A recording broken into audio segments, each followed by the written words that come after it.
राधे राधे दोस्तों, स्वागत है आप सबका मेरे चैनल मेरी आस्था में। सोम प्रदोष व्रत करने का विधान।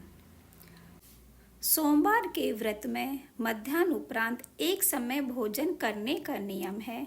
सोमवार का व्रत 3 प्रकार का होता है। प्रथम, चंद्रमा की प्रसन्नता के लिए सोमवार का व्रत। दूसरा, श्री शिव जी और माता पार्वती की कृपा के लिए प्रदोष व्रत तथा श्री आशुतोष शंकर जी से मनोकामना पूर्ति के लिए चातुर्मास में किया गया 16 सोमवार का व्रत। व्रत के दिन प्रातः काल नदी या तालाब पर शुद्ध जल से स्नान करके श्री शिव जी के पूजन के लिए शुद्ध जल का पात्र, पुष्पमाला, फल आदि लेकर आएं।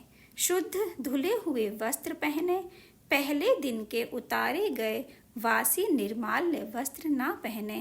इस दिन भस्म, रुद्राक्ष आदि धारण करें। किसी से दुर्वचन ना बोलें तथा क्रोध और कलह ना करें। शांति चित्त से श्री भोलेनाथ भगवान का ध्यान करते रहें। सायंकाल को शंकर जी के मंदिर में ओम नमः शिवाय इस मंत्र से शिव जी की जलधारा, चंदन, सुगंधित पुष्प या आक धतूरे के पुष्प, फल, धूप, नैवेद्य, ऋतु फल, दक्षिणा से पूजन करें तथा पूजा के अंत में इस मंत्र से स्तुति करें। भाल चंद्र मद भरे मुख, शिव कैलाश निवास, भूतनाथ जय उमापति, पूरी हो अभिलाष।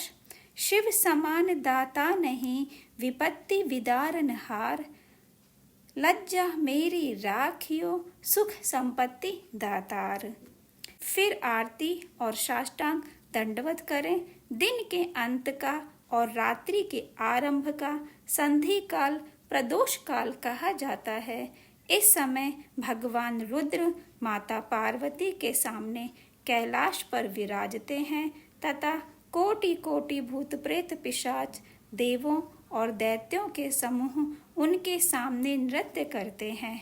स्वयं श्री शिव जी भी कभी कभी मदमस्त होकर डमरू बजाते हुए जगदम्बा पार्वती के साथ नृत्य करने लगते हैं और तब आनंद के वातावरण में माता गौरी अपने भक्तों को मुँह मांगा वरदान देती हैं।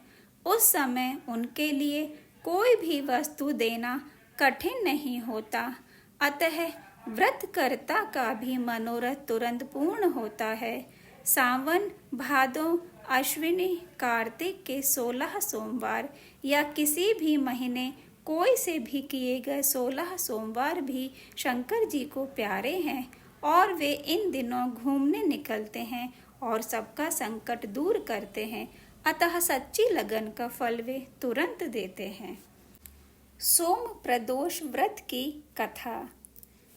श्री यमुना जी के पवित्र तट पर देवराज इंद्र के गुरु बृहस्पति जी की देव्य गुरु पुरी में एक महातेजस्वी ब्राह्मण रहता था।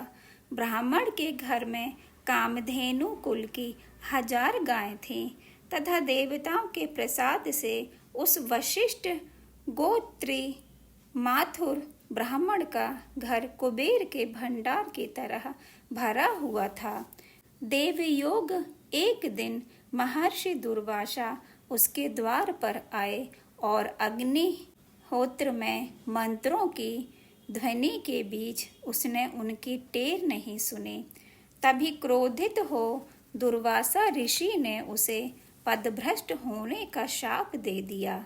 शाप के कारण उसका सर्वस्व जाता रहा। एक दिन वह ईशान रुद्र की पुरी में गया और वहां शिवजी की प्रदोष अर्चना देखकर निश्चय किया कि वह भी श्री शिवजी का प्रदोष व्रत करेगा और उनको प्रसन्न करेगा। उस दिन से ब्राह्मण प्रति द्वादशी का व्रत करता, वन से पुष्प, फल और बिलपत्र लाकर, तब श्री यमुना जी से पवित्र जल कलश लाकर सायंकाल भगवान रुद्र का अभिषेक पूजन करता तथा एक पैर से खड़ा रहकर शिव मंत्र ओम नमः शिवाय का जप करता था। एक दिन जप के समय बड़े जोर की आंधी चली और उसने ब्राह्मण को उड़ाकर कैलाश पर्वत पर डाल दिया।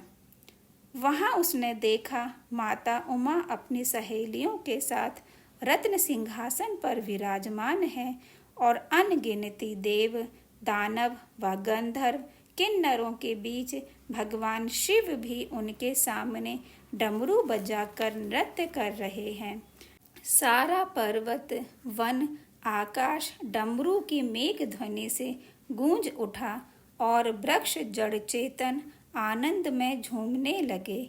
बहुत काल बाद यह उत्सव हुआ और तब माता पार्वती ने सबको वरदान बांटे। ब्राह्मणों की दीन दशा देख उसने कहा, दुर्वासा का शाप अब तुम्हें ना सतावेगा और हे विप्र, अब तुम कुबेर की पुरी के स्वामी बनोगे। इस प्रकार प्रदोष व्रत के प्रताप से उस ब्राह्मण को असंख्य धन और वैभव, खाली कुबेरपुरी का स्वामित्व मिला। इस प्रदोष के व्रत को जो करता है सारे संकट निश्चय ही कट जाते हैं और मनवांछित फल मिलता है।